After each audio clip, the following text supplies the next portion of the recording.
Hello students, इस video में chapter 7 के important question concept based solve किए हैं, तो वीडियो को अंत तक देखें। फर्स्ट क्वेश्चन है, if the line segment joining the point 3, -4 and 1, 2 is trisected at point P and Q, तो A यहाँ पर A अननोन और B अननोन वैल्यू है, इनको हमें फाइंड आउट करना है और अब इसके ऑप्शंस दिए हैं। तो सबसे पहले हम एक लाइन सेगमेंट ड्रॉ करेंगे।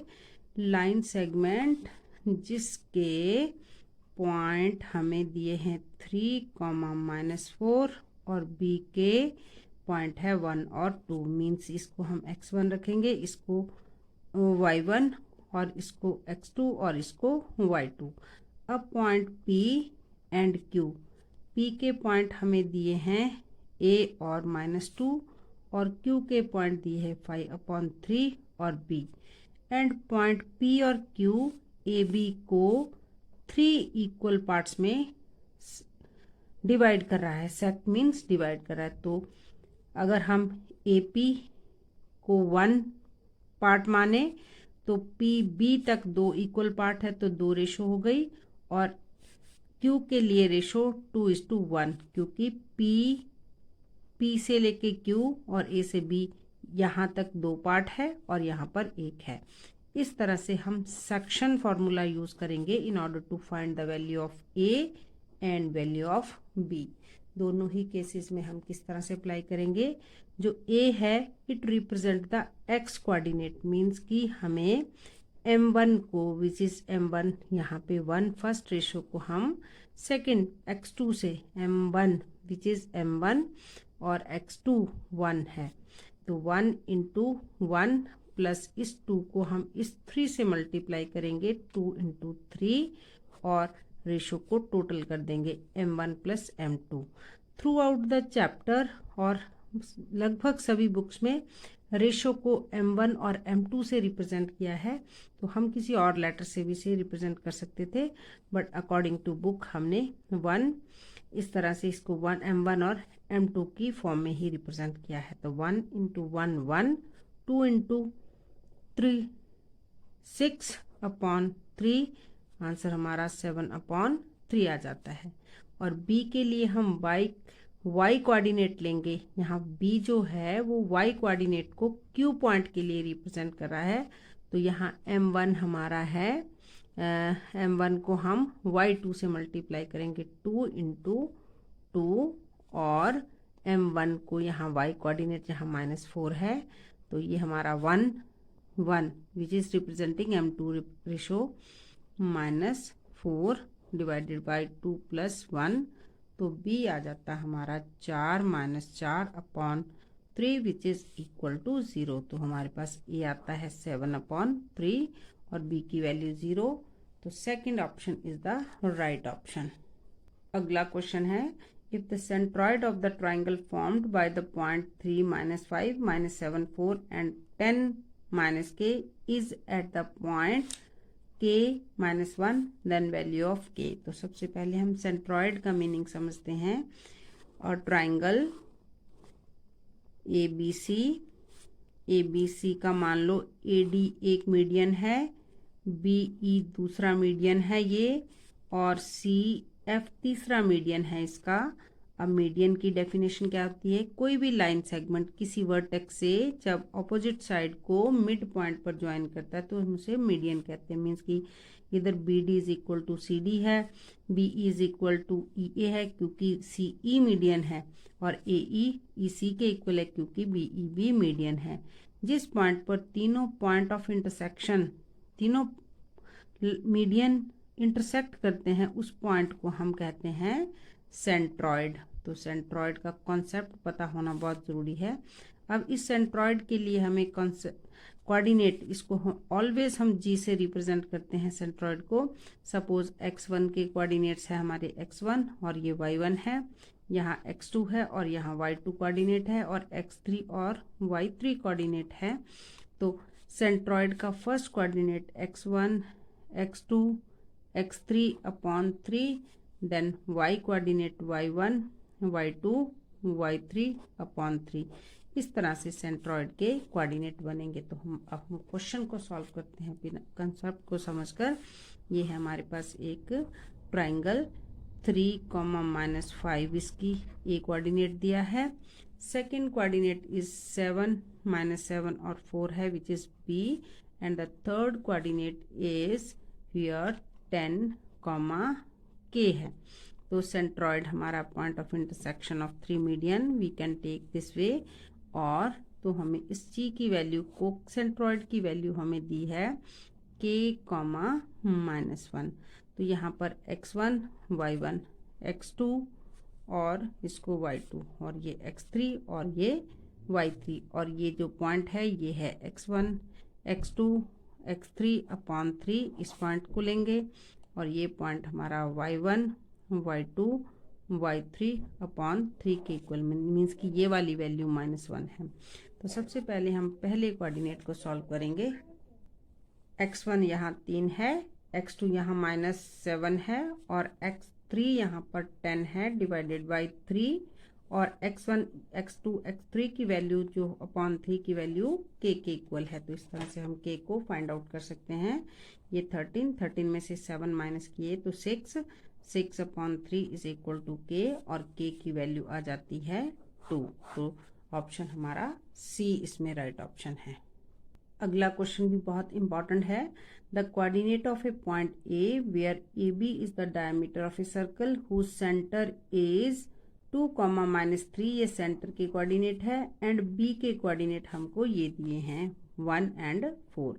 तो सबसे पहले हम एक सर्कल ड्रॉ करेंगे, एक सर्कल जिसका डायमीटर हमको ए बी दिया है, ये ए और ये बी के कोऑर्डिनेट 1 और 4 दिए हैं, ए के कोऑर्डिनेट एक्स और वाई हमको ढूंढना है, और सेंटर इसका 2, -3 दिया है। As we know that centre of circle is the mid point of diameter, ये रेडियस है, ये रेडियस है, ओ ए ओ बी इक्वल है, तो ये रेशो 1:1 रेशो हो जाती है। जब ये 1:1 रेशो है तो ओ जो है O is mid point of A B. तो इसमें मिड पॉइंट फॉर्मूला लगेगा, ये x1 है और ये y1, ये x2 और y2, x1 + x2/2, और इसका x1 फर्स्ट कोऑर्डिनेट हमें 2 के इक्वल दिए हैं।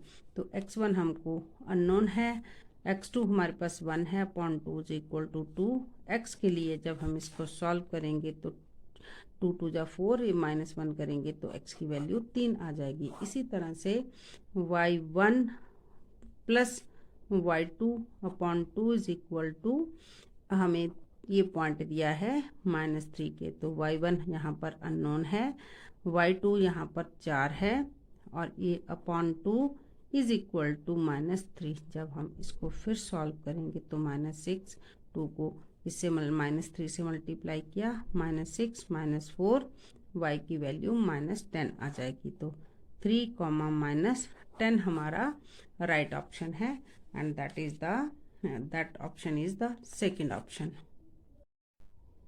अगला क्वेश्चन है, the ratio in which the line segment joining the point P and Q is divided by x axis. तो लाइन सेगमेंट है PQ, कोऑर्डिनेट दी है P और Q के, any point R which divide the line segment PQ by the x axis, means कि R के coordinate x और 0 है, तो इसमें y को हमने 0 लेना है, क्योंकि x एक्सिस पर सारे y के पॉइंट्स 0 होते हैं और y एक्सिस पर सारे x के पॉइंट 0 होते हैं। हमें रेशो फाइंड करनी है, तो रेशो को लेंगे, PR को m1 लेंथ लेंगे और RQ को m2 लेंथ लेंगे।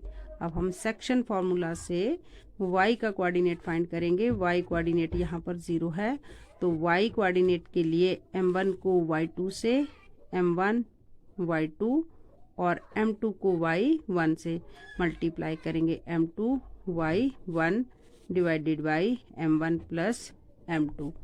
तो y का कोऑर्डिनेट्स 0 है, और यहाँ पर m1 y2 m2 y1, और m1 + m2 जब 0 से मल्टीप्लाई होगा तो सारी वैल्यू 0 हो जाएगी, और ये 0 = m1 y2 m2 y1, और इस m1 को लेफ्ट साइड में शिफ्ट कर देंगे तो माइनस m1 y2 और m2 y1। अब m1 अपॉन m2 जो है m1 को डिवाइड करेगा y1 अपॉन y2 और ये माइनस साइड भी हम साइन भी राइट साइड शिफ्ट कर देंगे तो रेशो जो बनी m1 is to m2 that is minus m1 ratio m2। जो हमारा ऑप्शन नंबर इसमें सेकंड दिया है। अगला क्वेश्चन है the coordinates of circumcentre of the triangle formed by the point O A और बी। सबसे पहले मीनिंग समझते हैं सर्कम सेंटर का। एक ट्राइंगल का सेंटर किस तरह से फाइंड करते हैं। ट्राइंगल 3 नॉन कोलिनियर पॉइंट होते हैं। पहले हम BC का परपेंडिकुलर बाइसेक्टर फाइंड करेंगे, देन हम AB का परपेंडिकुलर बाइसेक्टर। यहाँ पे दोनों परपेंडिकुलर बाइसेक्टर मीट करते हैं, उस पॉइंट को हम बोलते हैं सेंटर ऑफ द सर्कल। और सेंटर ऑफ सर्कल जो है वो ट्राइंगल के तीनों कोऑर्डिनेट से इक्वल डिस्टेंस पर होते हैं। तो इट मीन्स कि OA, OB, OC जो है radius of the circle, means कि ऐसा सर्कल जो इस ट्राइंगल के तीनों वर्टिसेस को इस तरह से टच करेगा तो इस सर्कल को हम सर्कम सेंटर कहते हैं। सर्कम सेंटर से रिलेटेड कोई भी क्वेश्चन हमें आपको पूछा जा सकता है एग्जाम में, तो बट हमें क्वेश्चन में बोला है कि हमें एक ट्राइंगल के 3 वर्टिसेस दिए हैं, एक वर्टिसेस जो है वो ओरिजिन में है। तो इस तरह से हमें ट्राइंगल का एक सर्कल लिया और एक पॉइंट वर्टिसेस को हमने ओरिजिन रख दिया 0 और 0, इस पॉइंट को O लिया और A पॉइंट A और 0 मीन्स कि इसमें y कोऑर्डिनेट 0 है तो हम इसको x एक्सिस पर लेंगे A और 0, और B पॉइंट का x कोऑर्डिनेट 0 है, B है तो B पॉइंट को हम y एक्सिस पर लेंगे। जब आपने AB को AOB को ज्वाइन किया तो ये सर्कल जो है पूरा ट्राइंगल को इंस्क्राइब कर रहा है, सर्कमस्क्राइब कर रहा है। तो इट मीन्स कि AB जो है इस सर्कल का डायमीटर है और ये इसकी जो इस पॉइंट को हम O डैश कर लेते हैं। अगर ये सर्कल का डायमीटर है AB तो O AB का मिड पॉइंट है, तो इसमें हम फॉर्मूला लगाएंगे मिड पॉइंट फॉर्मूला। तो O डैश के coordinate x1 plus x2 upon 2 y1 plus y2 upon 2, इस फॉर्मूले से फाइंड करेंगे। यहाँ x1 यहाँ पर जो है B के पॉइंट 0 और B है और A के पॉइंट A और 0 है, तो ये x1 और ये y1 और ये x2 और दिस पॉइंट इज y2 है। तो हम इसको किस तरह से सेंटर ऑफ सर्कम सेंटर के कोऑर्डिनेट फाइंड करने के लिए x1 0 है और ये A है और ये 2, और इसी तरह से y1 हमारा B है और y2 हमारा 0 है अपॉन 2। सर्कम सेंटर के जो कोऑर्डिनेट है that would be A upon 2 और B अपॉन 2 होंगे। अगला क्वेश्चन है the point A, B, C and D form A square. हमें यहाँ पर एक स्क्वायर के चारों वर्टिसेस दिए हैं। इन वर्टिसेस को हम ऑर्डर में लगाएंगे। A की वैल्यू 5 और P और B की वैल्यू 1 और 5 और C की वैल्यू है 2 और 1 और D की वैल्यू मीन्स इसके पॉइंट्स को हम वैल्यू बोल रहे हैं। और हमें एक पॉइंट अननोन दिया है यहाँ पर P, इसकी वैल्यू को फाइंड करना है। तो हमें पता है कि स्क्वायर की सारी साइड इक्वल होते हैं और इसके डायगोनल परपेंडिकुलरली बाइसेक्ट करते हैं। तो हम यहाँ पर मिड पॉइंट फॉर्मूला ही यूज करेंगे, जहाँ पर भी O is mid point of BD and AC। OAC एक लाइन सेगमेंट का मिड पॉइंट है तो इसकी रेशो को 1:1 भी ले सकते हैं। B एक लाइन सेगमेंट है, उसका मिड पॉइंट O है तो ये 1:1 ये होगी।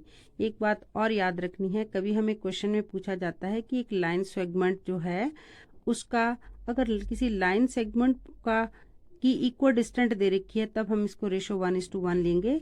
बट अगर हमें बोला है कि कोई पॉइंट x एक्सिस या y एक्सिस पर है और उसकी जो डिस्टेंस है वो इक्वल डिस्टेंट है, at that time we can not take the ratio 1:1, तो उस केस में हमारा फॉर्मूला डिस्टेंस फॉर्मूला लगेगा। तो क्वेश्चन को करते हैं। बी डी का मिड पॉइंट ओ है, तो ओ के पॉइंट आएंगे 6 + 1, 6 + 1 upon 2, 2 + 5 upon 2 means x1 + x2 upon 2, y1 + y2 upon 2. Then midpoint of AC which is O, 5 + 2 upon 2, P + 1, P + 1 upon 2. अब मिड पॉइंट दोनों ही लाइन सेगमेंट के इक्वल है, AC और BD के, तो हम मिड पॉइंट में P की वैल्यू y वर्टिसेस को कंपेयर कर लेंगे, क्योंकि इनको कंपेयर करने से हमारे पास P की वैल्यू मिल जाएगी। 5 + 1 6 अपॉन 2 और P + 1 अपॉन 2, 2 से 2 कैंसिल हो गया और P की वैल्यू हमारे पास फिर आ जाएगी 5। तो 5 हमें इसका एक्यूरेट आंसर मिल जाएगा।